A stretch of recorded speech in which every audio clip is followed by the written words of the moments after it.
Now let's talk about what may be the hardest thing about discipling others, and that's helping other people pass on what they've learned. Not just sharing truth and relationships with a group, but equipping the members of that group to do the same thing with another generation of spiritual children.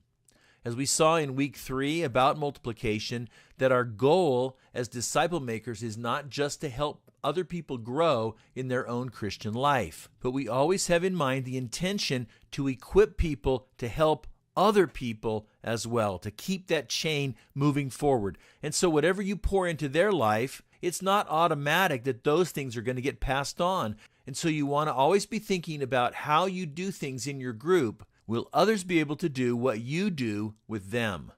Now here's how Jesus did it. There's 4 phases in how he helped prepare other people to pass it on. First of all, he had them just watch him do it. And there's plenty of examples in the Bible where Jesus' followers watched him speak and interact with others and watched him do miracles and so forth. And then the second phase was that they helped him to do it. And you can see that in Matthew chapter 14. This is where Jesus fed the 5,000.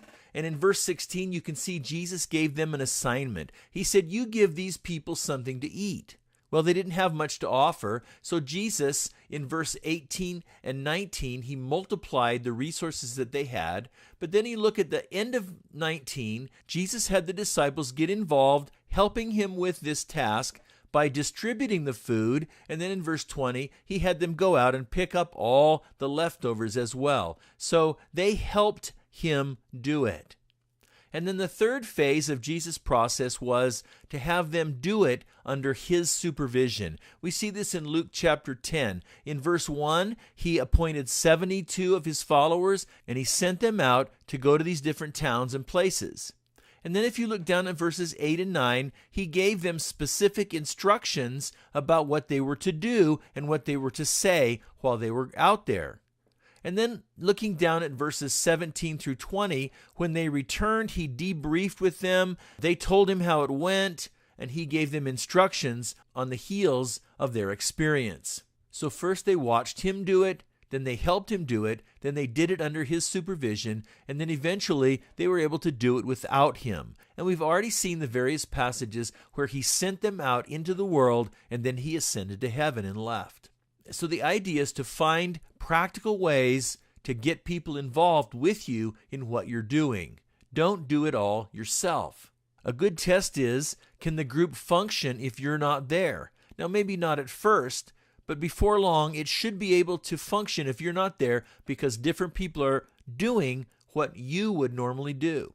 Now, to do that, it means you got to give people roles and assignments. Whatever it takes to make the group work, assign that out. Maybe it's snacks or recreation nights or prayer or calling absentees after the meeting. Whatever it is, assign it out to the members of your group. And then, of course, be sure to follow up.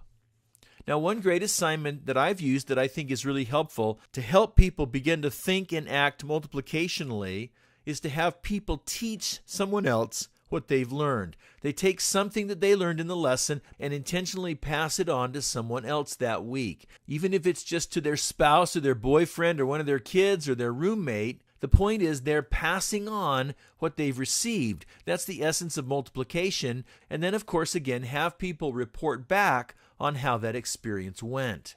The point is, think about how you do things in your group and try to do your group and your process in a way that models to others what you do so that they can see that they don't have to be you to do what you do. And you don't have to wait until they start their own group for them to start doing it. Let them do it with you. Now, most of us aren't very good at doing that right away. We're used to just doing things ourselves. And so it takes awareness, it takes practice. So just keep at it, keep getting better at it. And if you start multiplying within your group, it'll really help later when your group members multiply themselves in their own groups. So talk together about how we can organize our groups in such a way that we can help others learn to pass on what we've passed on to them.